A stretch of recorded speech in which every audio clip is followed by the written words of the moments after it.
yang ke-11. Saudara yang membawa Alkitab, mari dibuka bersama dengan saya Ibrani pasal yang ke-11. Mari kita lihat pada ayat yang ke-31 dari kitab surat Ibrani pasal 11 ayat yang ke-31. Saya tunggu sampai semua Anda mendapatkan bagian ini, lalu kita akan membaca bersama-sama dari Ibrani pasal yang ke-11 ayat yang ke-31. Ibrani pasal 11 ayat yang ke-31. Sudah Anda dapatkan bagian firman Tuhan ini? Yang sudah mendapatkan, angkat tanganmu tinggi-tinggi. Ibrani 11:31. Baik, kita baca 2-3. Karena iman, maka Rahab, perempuan sundal itu, tidak turut binasa bersama-sama dengan orang-orang durhaka, karena ia telah menyambut pengintai itu dengan apa? Saudara sekalian, saya sering berbicara dengan banyak anak Tuhan. Sebagian adalah jemaat di tempat ini, sebagian adalah teman-teman dari gereja lain, dari kota lain. Dan biasanya keluhan yang disampaikan berkaitan dengan pergumulan dalam kehidupan pribadi yang ada. Nah, setiap kali saya mendengar orang menyampaikan keluhan akan pergumulan hidupnya, saya mengajak mereka untuk mengerti akan isi firman Tuhan. Lalu kemudian saya memberikan kesaksian apa yang Tuhan kerjakan dalam kehidupan saya.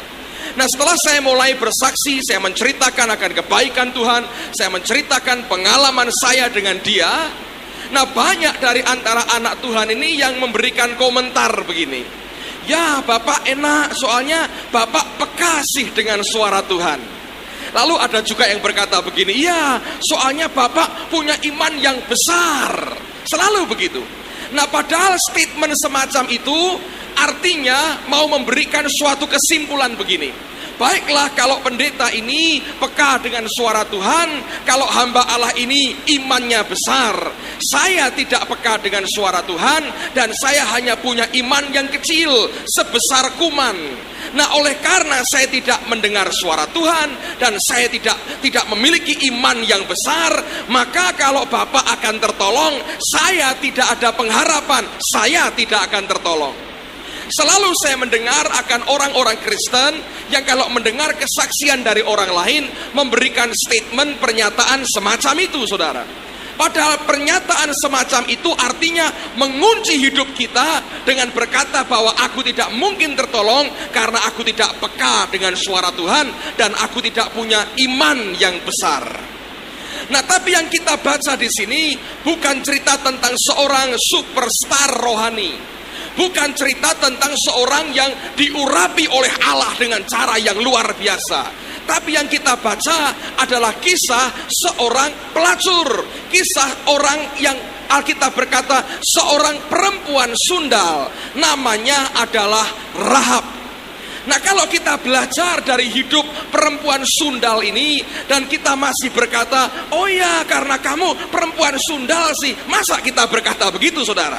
Nah, apakah ada contoh yang lebih rendah lagi daripada kita belajar tentang iman ini dari seorang wanita yang Alkitab berkata seorang perempuan sundal atau seorang pelacur?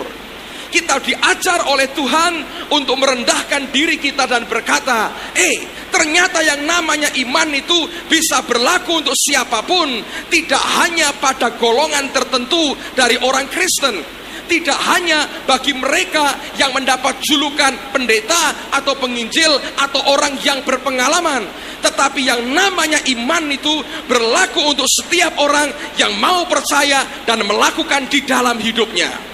Nah, oleh karena itu apa yang saya mau bagikan pada malam hari ini, saya berdoa biar itu masuk di dalam rohmu, karena kalau ini masuk dalam rohmu akan mengubah kehidupan kita. Nah, lihat seperti apa iman yang Rahab ini tunjukkan. Mari buka Yosua pasal yang kedua. Yosua pasal yang kedua. Lihat mulai ayat yang pertama. Malam ini saya akan membaca cukup banyak ayat, dan saya berdoa setiap perkataan Tuhan ini akan berbicara dalam kehidupan kita. Yosua pasal 2. Lihat mulai ayat yang pertama. Yosua bin Nun dengan diam-diam melepas dari Sitim 2 orang pengintai. Katanya, pergilah amatilah negeri itu dan kota Yeriko. Maka pergilah mereka dan sampailah mereka ke rumah seorang perempuan sundal yang bernama Rahab, lalu tidur di situ.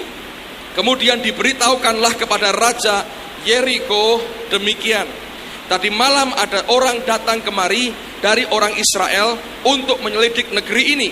Maka Raja Yeriko menyuruh orang kepada Rahab mengatakan, bawalah keluar orang-orang yang datang kepadamu itu, yang telah masuk ke dalam rumahmu, sebab mereka datang untuk menyelidik seluruh negeri ini. Tetapi perempuan itu telah membawa dan menyembunyikan kedua orang itu. Berkatalah ia, memang orang-orang itu telah datang kepadaku, tetapi aku tidak tahu dari mana mereka. Dan ketika pintu gerbang hendak ditutup menjelang malam, maka keluarlah orang-orang itu. Aku tidak tahu kemana orang-orang itu pergi. Segeralah kejar mereka, tentulah kamu dapat menyusul mereka. Tetapi perempuan itu telah menyuruh keduanya naik ke sotoh rumah dan menyembunyikan mereka di bawah timbunan batang rami yang ditebarkan di atas sotoh itu. Maka pergilah orang-orang itu mengejar mereka ke arah sungai Yordan, ke tempat-tempat penyeberangan, dan ditutuplah pintu gerbang segera sesudah pengejar-pengejar itu keluar. Alkitab berkata ini merupakan suatu wujud perbuatan daripada iman seorang pelacur yang bernama Rahab. Nah, dengarkan baik-baik, malam ini saya mau sampaikan 3 poin saja.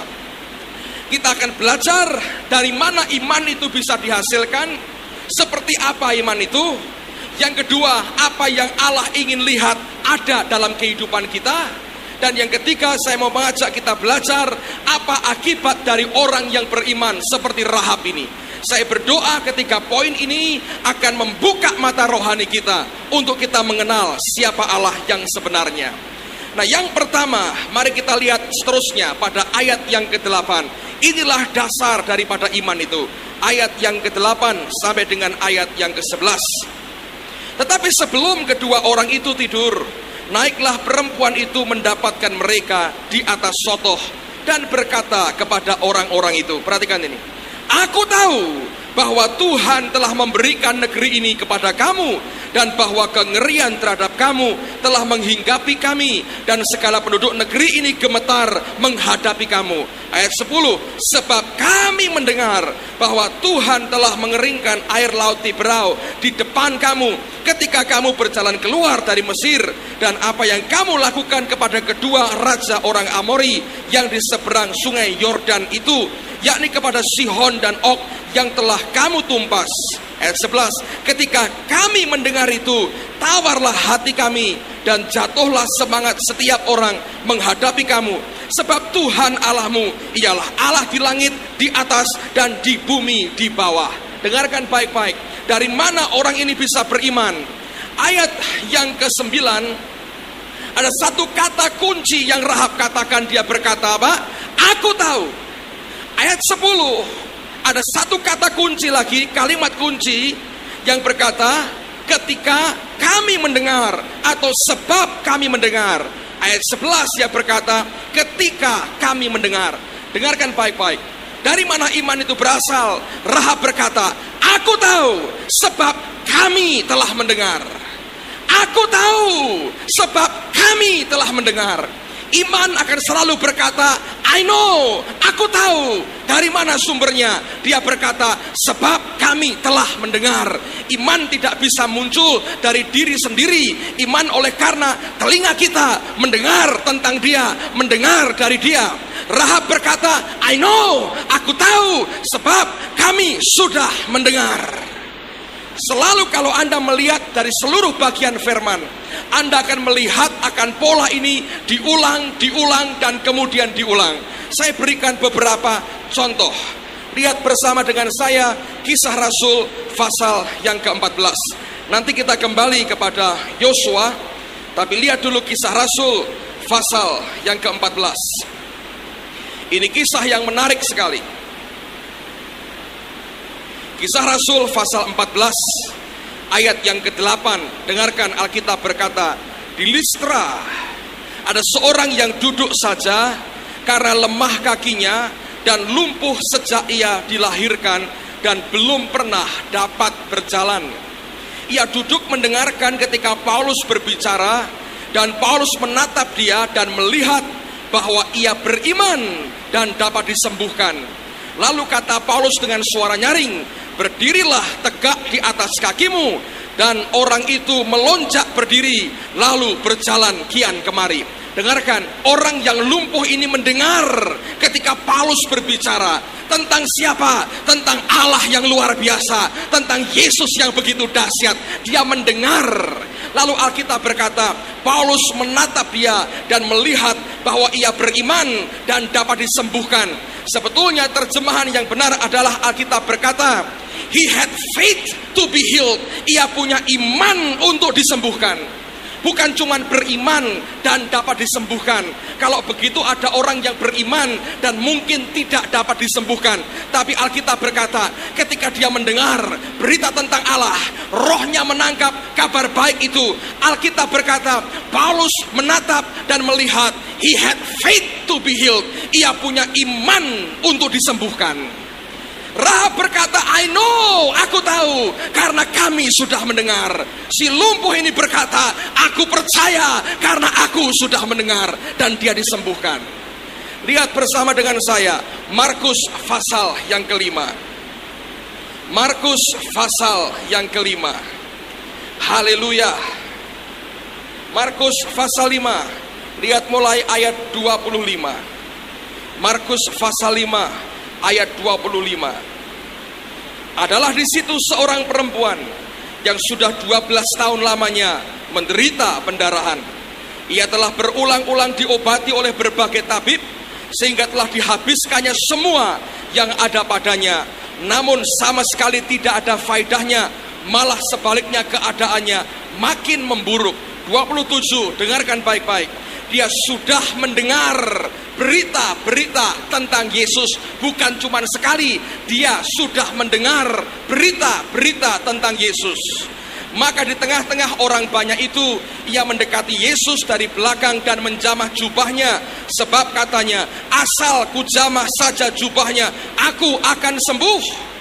Seketika itu juga berhentilah pendarahannya dan ia merasa bahwa badannya sudah sembuh dari penyakitnya. Pada ketika itu juga Yesus mengetahui bahwa ada tenaga yang keluar dari dirinya. Lalu ia berpaling di tengah-tengah orang banyak dan bertanya, siapa yang menjamah jubahku? Murid-muridnya menjawab, engkau melihat bagaimana orang-orang ini berdesak-desakan dekatmu, dan engkau bertanya, siapa yang menjamah aku? Lalu ia memandang sekelilingnya untuk melihat siapa yang telah melakukan hal itu. Perempuan itu menjadi takut dan gemetar ketika mengetahui apa yang telah terjadi atas dirinya. Tampillah dan tersungkur di depan Yesus dan dengan tulus memberitahukan segala sesuatu kepadanya. Perhatikan ini.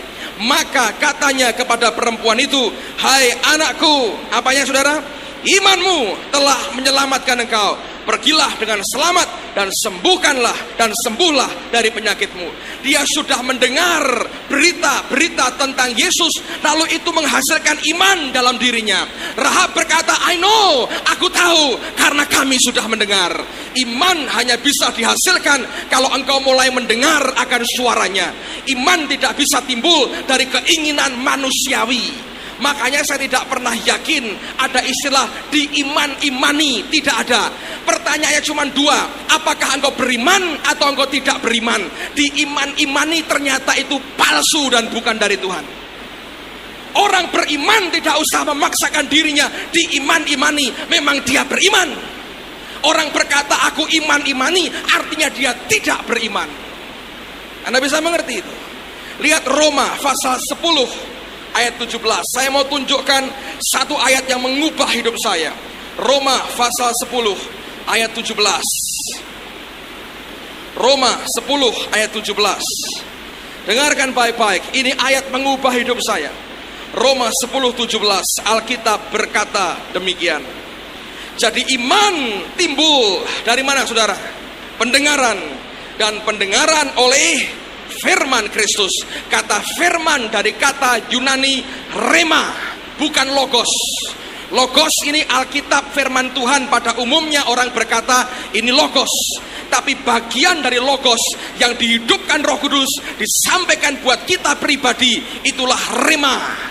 Nah, rema ini adalah material daripada iman. Tanpa adanya rema, tidak akan bisa keluar iman. Tadi pagi saya bersaksi apa yang pernah jadi pergumulan saya. Ketika saya masih duduk di bangku SMA, sekarang SMU, 10 tahun lagi SM apalagi nggak tahu saudaraku. Silahkan diganti, tapi dulu saya SMA, tetap mau nyebutnya SMA. Bingung sedikit nggak apa-apa saudara. Nah, saya tahu akan panggilan Tuhan dari mana.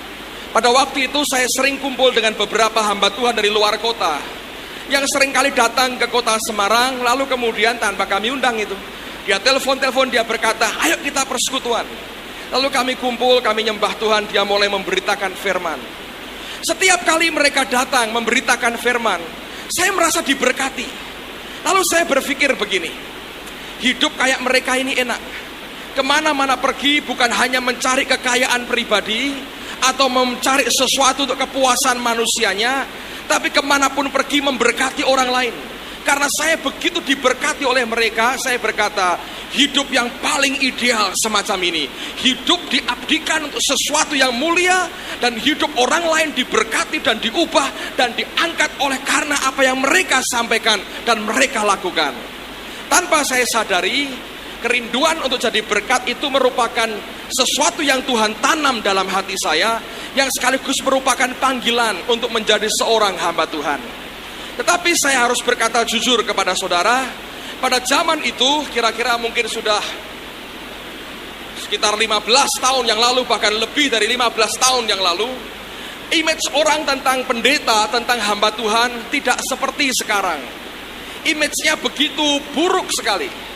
Karena orang berkata begini, kalau orang sekolah Alkitab itu karena Undip tidak mau terima, lalu Untak dan Akaba terlalu banyak muridnya, lalu sekolah lain mereka malu karena statusnya tidak jelas. Jadi akhirnya daripada jadi pengangguran, lalu sekolah teologi. Ditanya, kamu sekarang apa?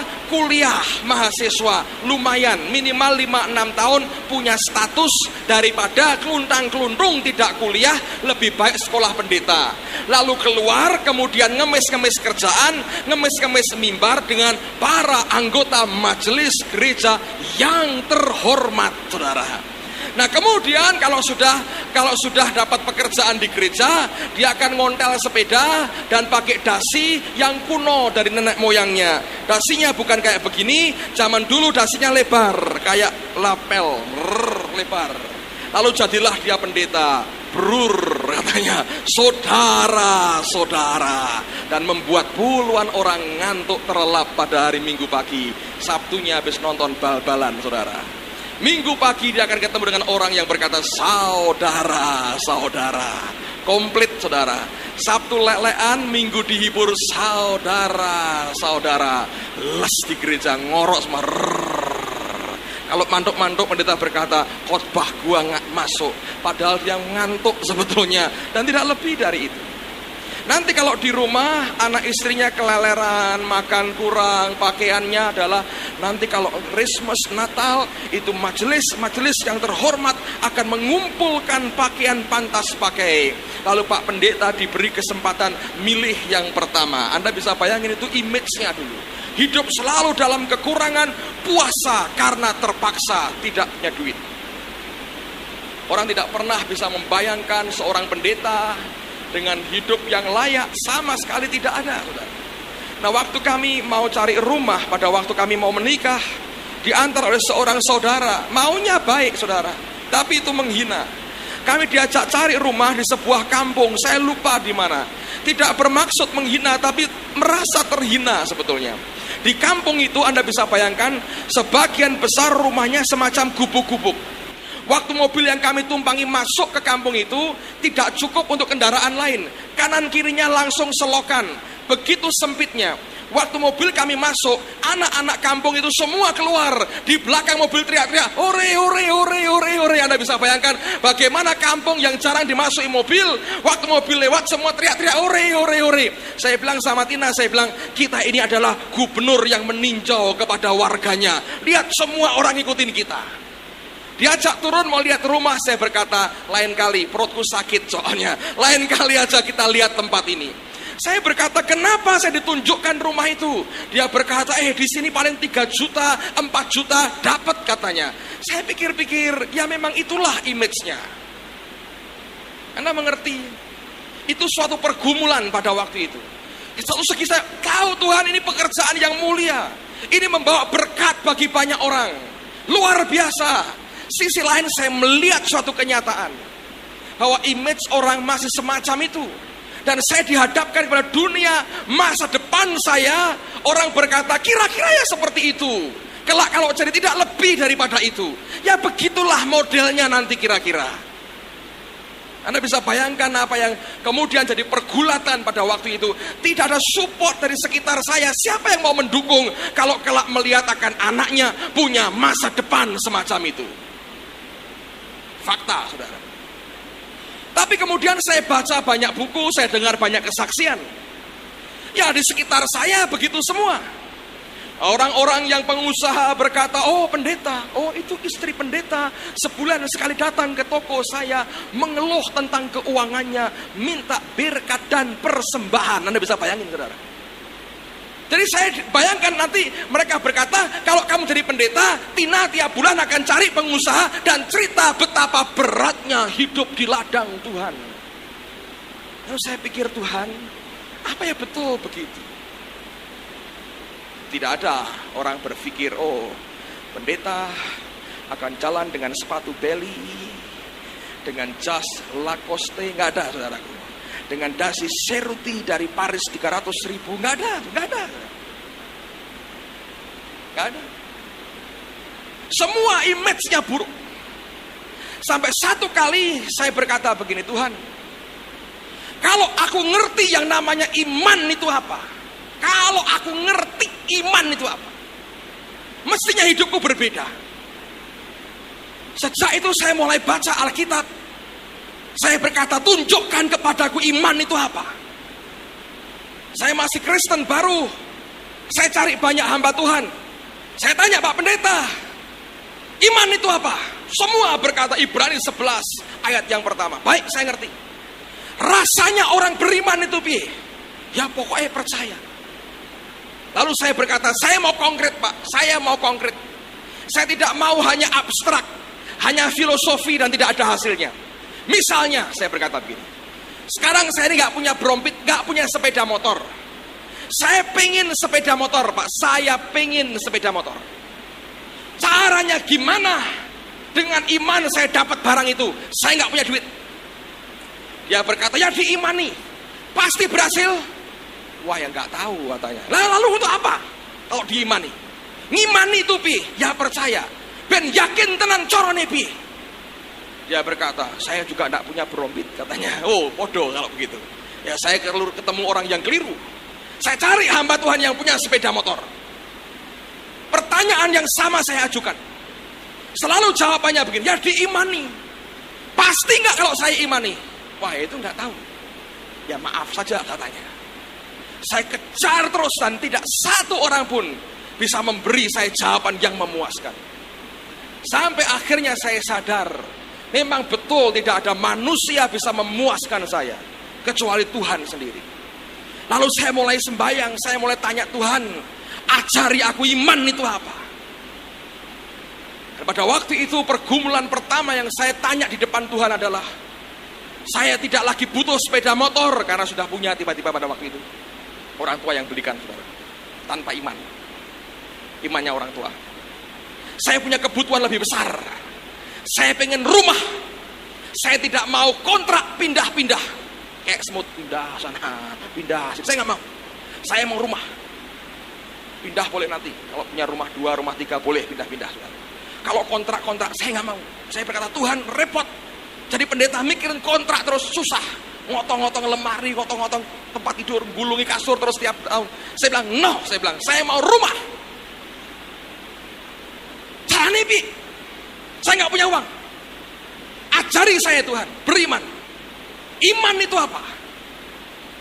Sampai akhirnya saya baca Roma 10:17. Dan saya tahu material iman itu rema. Pada waktu itu terbuka pikiran saya. Kalau begitu tidak ada itu istilah diiman-imani. Sebab rema itu inisiatifnya Allah.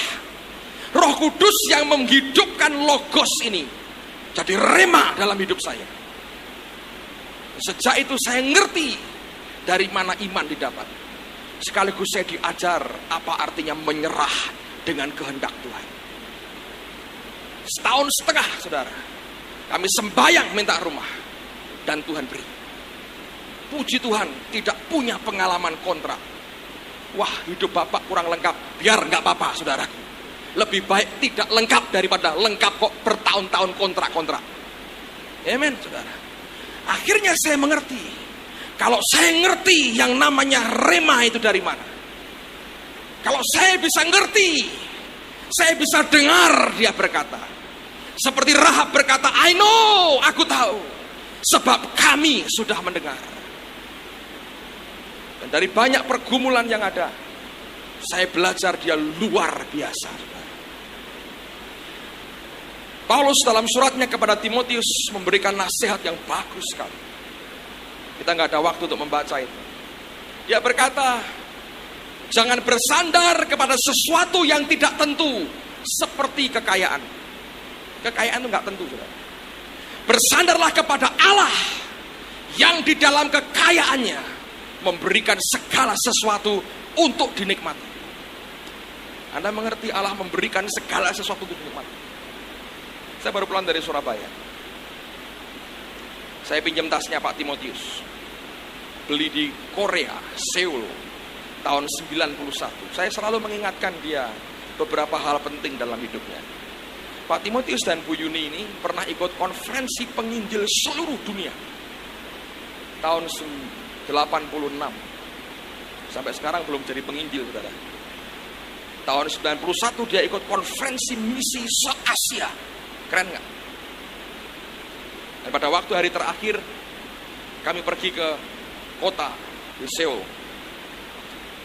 Ada tempat yang bagus sekali, tempat jual macam-macam barang, pusat perbelanjaan di Seoul. Kalau Anda ke Seoul, saya nggak tahu sekarang, mestinya ya masih begitu. Penjualnya tidak nunggu di dalam, saudara. Kalau Anda ke toko di pasar baru, nggak ada penjual di luar, nggak ada, kecuali penjual yang cari angin. Penjualnya mesti di dalam, pegawainya di dalam semua. Di Korea lain, itu orang-orang yang jual, karyawatinya semua keluar. Nanti tamu ditarik-tarik. Kalau nggak mau dijibiti, tarik supaya beli. Pak Timotius dijibiti, beli tas bagus, terpaksa, enggak biru semua, dijibiti, dipukuli gitu, dijibiti, keluar akhirnya beli tas. Saya nggak tahu itu hanya tadinya iseng atau serius, tapi tas itu bagus sebetulnya, masih saya pinjam hari ini. Dia belum rela memberi, saudara. Tapi itu memberikan kenangan yang mendalam tentu ya, Anda bisa mengerti. Saya masih ingat, saudara, sore harinya ini orang-orang Indonesia belum puas belanja. Besok mau pulang, belanja lagi. Waktu pergi, saudara, sudah agak sore. Saya keluar pakai sendal jepit, agak gerimis.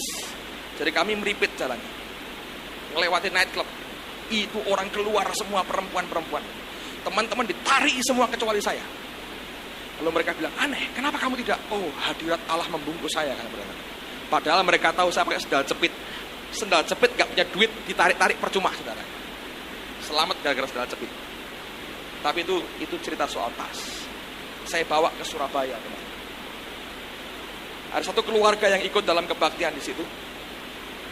Anaknya perhatikan saya dengan tas dari Korea. Dia tidak tahu nilai historis tas itu, saudara. Saya menghargai nilai historisnya. Nanti kita lihat tas saya, dia berkata pada orang tuanya, Pak Petrus kayak anak sekolah kalau pakai tas begitu, katanya. Memang saya masih anak sekolah, sekolah dengan Tuhan, saudara. Besoknya saya dibelikan tas. Anda boleh lihat, jangan dipegang. Dupong, saudara. Fantastik, di kantor saya sekarang. Boleh dilihat, jangan dipegang-pegang, nanti kotor, saudara. Allah memberikan segala sesuatu untuk dinikmati. Anda mengerti? Jangan bersandar kepada yang tidak tentu, kata firman Tuhan. Seperti kekayaan.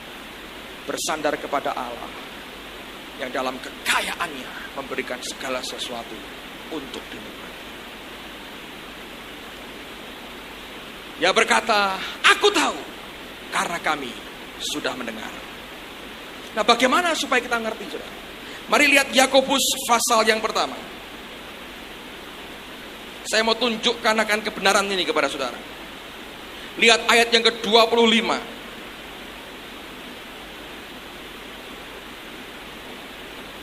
Firman Tuhan berkata begini. Tetapi barang siapa meneliti hukum yang sempurna, yaitu hukum yang memerdekakan orang. Kita diberi firman Tuhan, ini hukum yang sempurna dan hukum yang memerdekakan. Apapun yang mengikat saudara, kalau Anda mengerti akan hukum ini sempurna dan memerdekakan. Nah, firman Allah berkata kepada kita, tetapi barang siapa meneliti. Dengar, garis bawah kata meneliti. Meneliti hukum yang sempurna, yaitu hukum yang memerdekakan orang, dan ia bertekun di dalamnya. Jadi bukan hanya mendengar untuk melupakannya, tetapi sungguh-sungguh melakukannya. Ia akan apa? Berbahagia oleh apa? Perbuatannya. Dengarkan saudara, orang yang beriman, orang itu akan tahu apa yang harus dia lakukan. Ada orang berkata, ya saya percaya, tapi mesti ngapain dong sekarang? Itu artinya orang itu belum beriman. Orang yang beriman, dia akan tahu apa yang harus dia lakukan. Kalau kita meneliti akan hukum ini, lalu kemudian rema Allah masuk dalam kehidupan kita, kita akan beriman. Orang yang beriman, dia akan tahu apa yang harus dilakukannya. Lihat lagi Yakobus pasal yang kedua. Lihat mulai ayat 14. Dengarkan baik-baik, ini luar biasa. Yakobus pasal 2 ayat 14.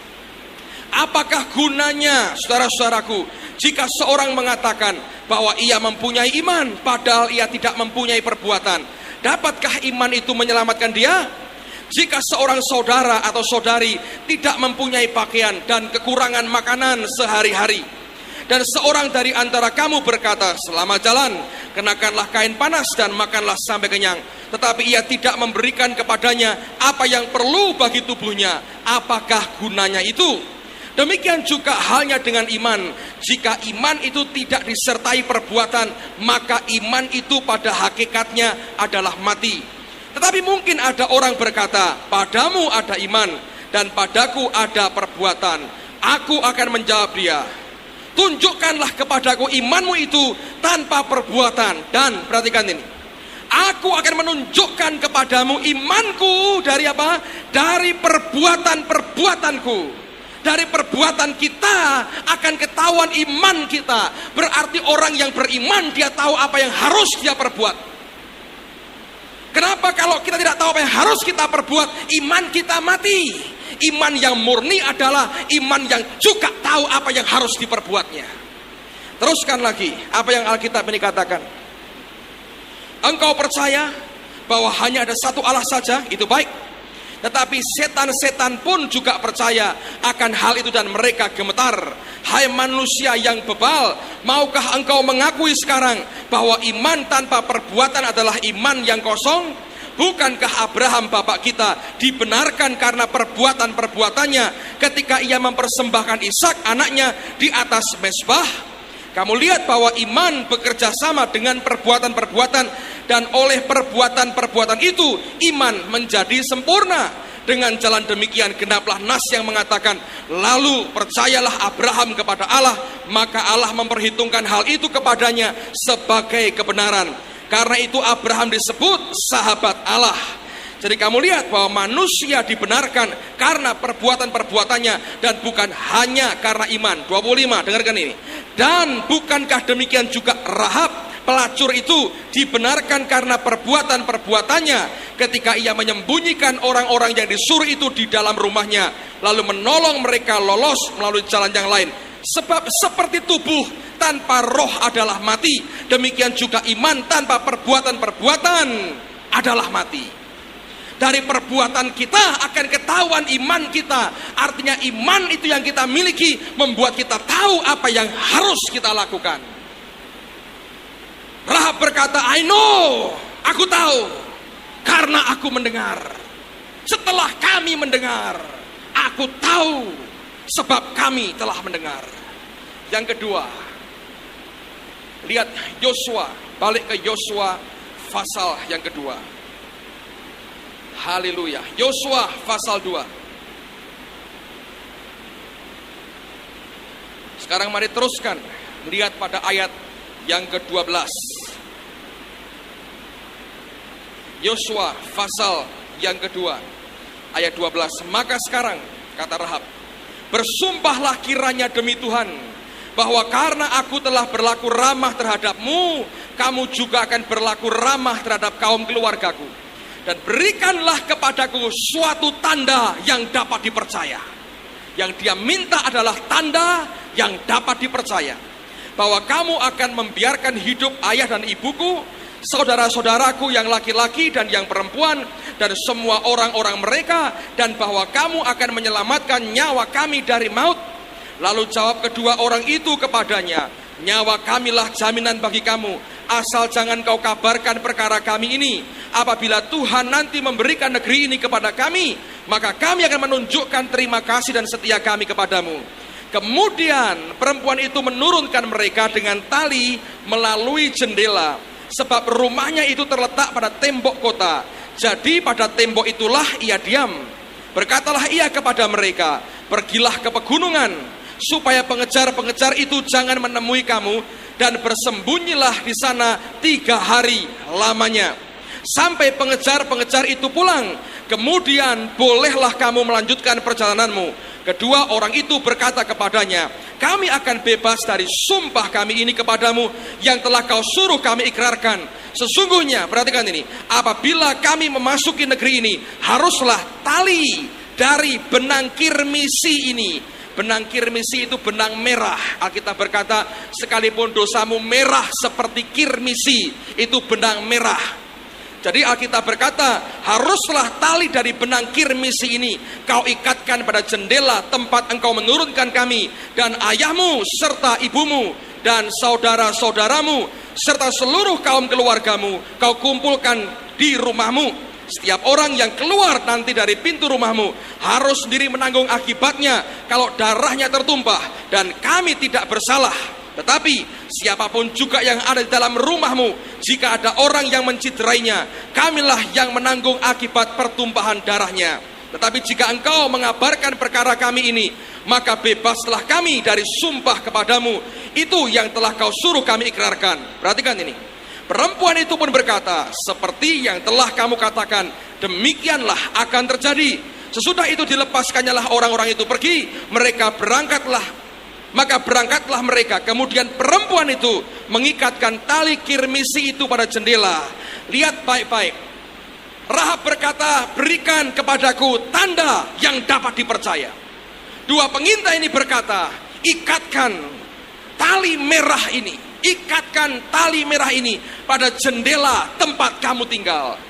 Dia berkata, berikan kepadaku tanda yang dapat dipercaya. Mereka berkata, ikatkan tali merah ini. Aneh sekali kalau Anda baca kisahnya. Waktu mereka menyeberang Yordan, kemudian orang-orang Israel sampai di seberang Yordan, Alkitab berkata, mereka merayakan Paskah di sana. Nah, apa yang dibuat oleh Rahab sebetulnya tanpa dia sadari dalam bagian pengaturan Tuhan. Perjanjian lama merupakan simbol, merupakan bayang-bayang. Perjanjian baru merupakan penggenapannya. Nah, peristiwa itu sama dengan peristiwa Paskah yang pertama yang dialami orang Israel. Kata Paskah artinya Passover, Allah lewat, Tuhan melewatinya. Paskah, Passover, Tuhan melewatinya.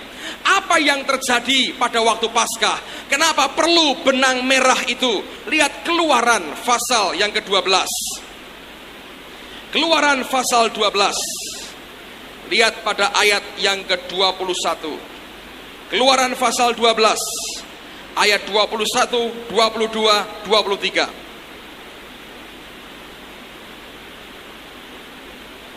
Lalu Musa memanggil semua tua-tua Israel serta berkata kepada mereka, pergilah, ambillah kambing domba untuk kaummu dan sembelihlah anak domba Paskah.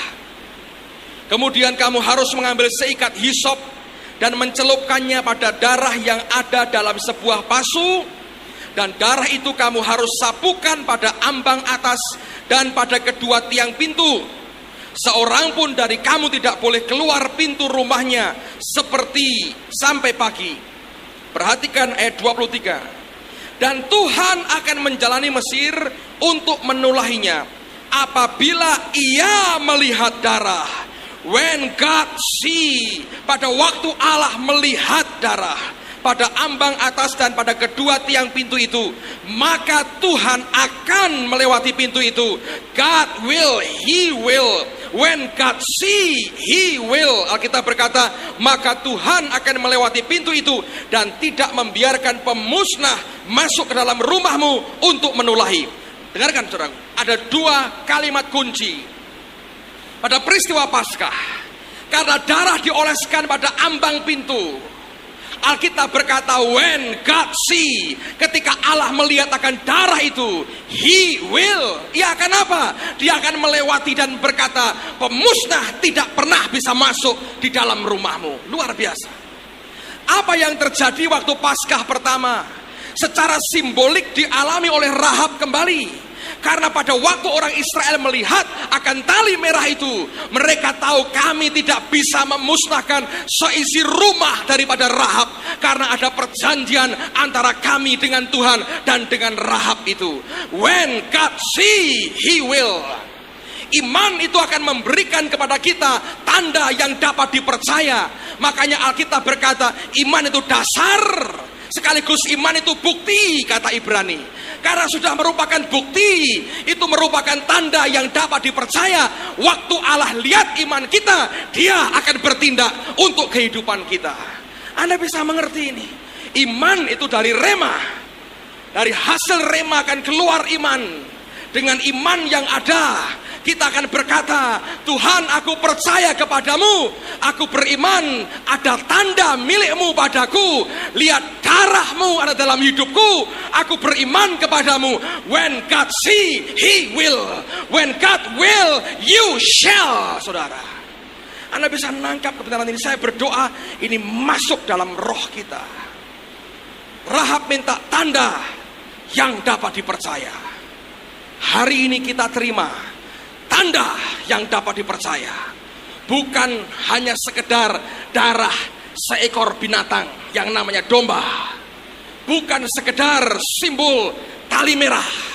Tapi darah anak domba Allah sendiri, Yesus Kristus, diberikan kepada kita. Engkau perlu bukti, tanda yang dapat dipercaya. Hari ini kita makan tubuhnya dan minum darahnya. Tanda yang dapat dipercaya diberikan kepada kita. Ketika Allah melihat tanda bahwa kita miliknya, Dia akan bertindak. Kembali ke Kisah Rasul pasal 14. Balik ke Kisah Rasul pasal yang ke-14. Saya mau ulang lagi akan cerita ini. Tadi kita melihat si lumpuh itu mendengar dan dia beriman. 14 ayat 8. Di Listra ada seorang yang duduk saja karena lemah kakinya dan lumpuh sejak ia dilahirkan dan belum pernah dapat berjalan.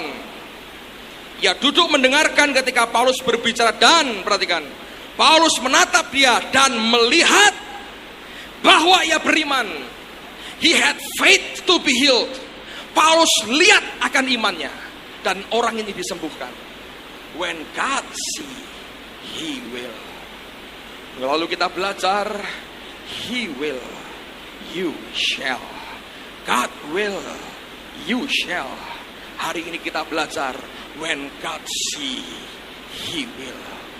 Kalau Allah melihat tanda yang dapat dipercaya ada dalam kehidupan kita, Dia akan bertindak dengan anugerah dan caranya sendiri. Matius pasal 9, saudara. Matius pasal 9. Lihat mulai ayat yang pertama dan ayat yang kedua saja. Sesudah itu naiklah Yesus ke dalam perahu itu, lalu menyeberang. Kemudian sampailah ia ke kota-kotanya sendiri. Maka dibawa oranglah kepadanya seorang lumpuh yang terbaring di tempat tidur. Ketika Yesus melihat iman mereka, berkatalah ia kepada orang lumpuh itu, percayalah hai anakku, dosamu sudah diampuni. Allah melihat apa yang di dalam kita. Dan ketika dia melihat, dia bertindak berdasarkan apa yang dia lihat sendiri. Amen, saudara. Dan yang terakhir, saya mau tunjukkan apa yang kemudian Tuhan lakukan pada Rahab. Balik ke Yosua pasal 2. Kita akan akhiri dengan beberapa ayat terakhir sebelum kita berdoa bersama-sama. Yosua pasal 2, lihat lagi saudara. Ayat 12 dan ayat 13 ini yang diminta oleh Rahab. Maka sekarang bersumpahlah kiranya demi Tuhan, bahwa karena aku telah berlaku ramah terhadapmu, kamu juga akan berlaku ramah terhadap kaum keluargaku. Dan berikanlah kepadaku suatu tanda yang dapat dipercaya. Malam ini Allah akan berikan kepada kita tanda yang dapat dipercaya, yaitu tubuh dan darahnya. Rahab hanya punya simpulnya, tali merah. Lihat akibatnya. Engkau dan saya punya penggenapannya. Hal yang lebih besar dia sediakan buat kita. Lihat pada pasal yang ke-6 dari kitab Yosua yang sama, ayat yang ke-23. Lalu masuklah kedua pengintai muda itu dan membawa keluar Rahab dan ayahnya, ibunya, saudara-saudaranya, dan semua orang yang bersama-sama dengan dia. Bahkan seluruh kaumnya dibawa mereka keluar. Lalu mereka menunjukkan kepadanya tempat tinggal di luar perkemahan orang Israel. King James menuliskan dengan sangat akurat sekali, karena sesungguhnya gaya bahasa yang dipakai adalah polysydenton, artinya pengulangan beberapa satu kata tertentu untuk memberikan tekanan khusus. Ayat ini berbunyi begini, and the young man that was spies went in. Dan orang-orang muda itu yang adalah mata-mata itu, pengintai itu masuk ke dalam. And brought out Rahab and her father and her mother and her brethren and all that she had, and they brought out all her kindred and left them without the camp of Israel.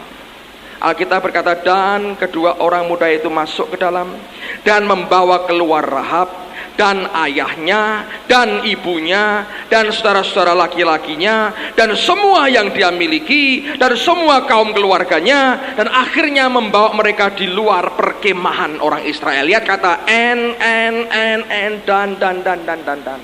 Tuhan tidak ombyoan, saudara. Ambil semua, tidak. Seperti orang diambil satu demi satu, satu demi satu. Rahab dibawa keluar, dan ayahnya, dan ibunya, dan saudara-saudaranya, dan semua yang dia miliki, dan semua sanak saudaranya, dan membawa mereka keluar di luar perkemahan orang Israel. Allah memanggil setiap kita satu demi satu. Tidak pernah, hei rombongan, tidak pernah, saudara. Dia panggil kita satu demi satu. Satu demi satu dia panggil. Seperti dia selamatkan Rahab dan keluarganya, satu demi satu dia angkat, dia cabut dari kota Yeriko. Satu demi satu dia cabut dari kota Yeriko. Dia mengerti setiap kita. Bahkan dia panggil kita sesuai dengan nama kita. Anda tahu akan nama aslimu, dia tahu akan ganti namamu, dia tahu akan panggilanmu, dia tahu akan julukanmu. Mungkin temanmu bilang, Kancil. Tuhan berkata, ya ini orang ini dipanggil Kancil. Namamu mungkin Beng, Beng, diam aja. Beng Kancil. Kita langsung noleh, saudara, Beng Kancil. Tahu persis apa yang dia katakan. Ngerti, saudara? Satu demi satu dia ambil, dia ambil, dia ambil, dia ambil. Yang menarik di sini, saudara, ayat 23 berkata, mereka menunjukkan kepadanya tempat tinggal di luar perkemahan orang Israel. Di luar, tidak bersama-sama. Tapi ayat 25, lihat apa yang terjadi. Demikianlah Rahab perempuan sundal itu dan keluarganya, serta semua orang yang bersama-sama dengan dia, dibiarkan hidup oleh Yosua. Maka diamlah perempuan itu di tengah-tengah orang Israel sampai sekarang, karena ia telah menyembunyikan orang suruhan yang disuruh Yosua mengintai Yeriko. Pertama hanya di luar perkemahan. Kemudian Alkitab berkata, 2 ayat berikutnya Alkitab berkata, dia tinggal di tengah-tengah orang Israel. Yang lebih hebat, ayat yang terakhir, buka Matius pasal yang pertama, ayat yang pertama. Matius pasal yang pertama, ayat yang pertama. Saya akhiri dengan ini. Inilah silsilah siapa saudara?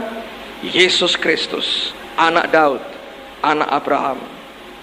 Abraham memperanakan Ishak, Ishak memperanakan Yakub, Yakub memperanakan Yehuda dan saudara-saudaranya. Yehuda memperanakan Peres dan Serah dari Tamar.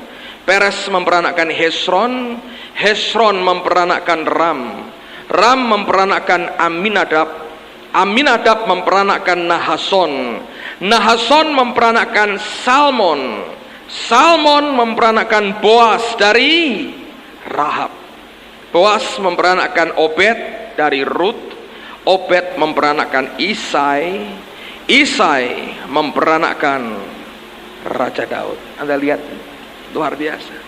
Kalau Anda baca seterusnya sampai ke nama yang terakhir, yaitu Yesus yang disebut Kristus. Mungkin saudara, mungkin ini hanya imajinasi saya. Jangan berkata saya tahu itu. Mungkin satu kali Bapak di sorga sedang rundingan dengan Tuhan Yesus. Dia berkata, Yesus, engkau harus turun ke dunia. Dia berkata, ya Bapak. Lalu Bapak berkata, kamu mau ikut keturunannya siapa? Dia berkata, Daud. Aku akan disebut anak Daud. Kenapa? Dia berkata, bukankah Daud ini yang adalah buah hati kita, hidupnya menyenangkan kita, orangnya gampang bertobat dan tidak keras kepala. Dia pemazmur yang dicintai. Dia memberikan akan kidung yang luar biasa untuk kemuliaan kita. Aku dengan bangga akan disebut Yesus anak Daud. Satu kali Bartimius yang buta akan meneriakkan namaku, Yesus anak Daud, kasihanilah aku. Lalu kira-kira Bapak di surga tersenyum dan berkata, tapi tahukah engkau Daud itu anak dari Isai? Ya. Dan Isai itu anak dari Obed? Ya. Dan Obed itu anak dari Boas? Betul. Dan Boas itu anak Salmon? Betul. Dari Rahab pelacur. Tidakkah engkau malu kalau disebut Yesus engkau termasuk keturunan pelacur, orang Kanaan? Dan kira-kira Tuhan akan berkata, tapi dia beriman dan diselamatkan oleh benang merah. Satu kali seluruh dunia akan diselamatkan seperti Rahab diselamatkan, bukan oleh benang merah, tapi oleh darahku yang merah ditumpahkan habis bagi dunia.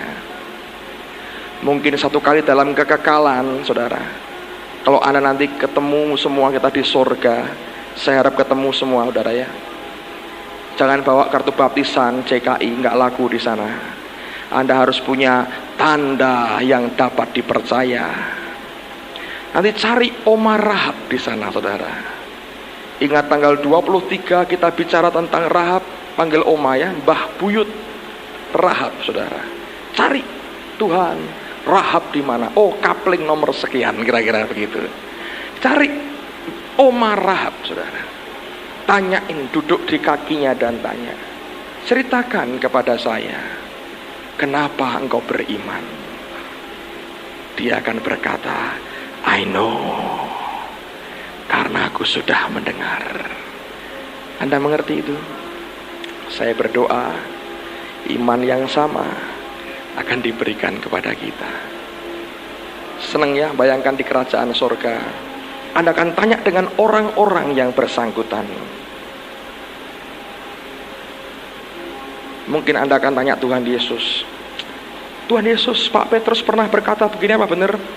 Oh, cerita Rahab itu ya? Iya. Itu memang karangannya dia sendiri, tapi tidak jauh dari hatiku sebetulnya. Tidak jauh dari hati Tuhan, saudara.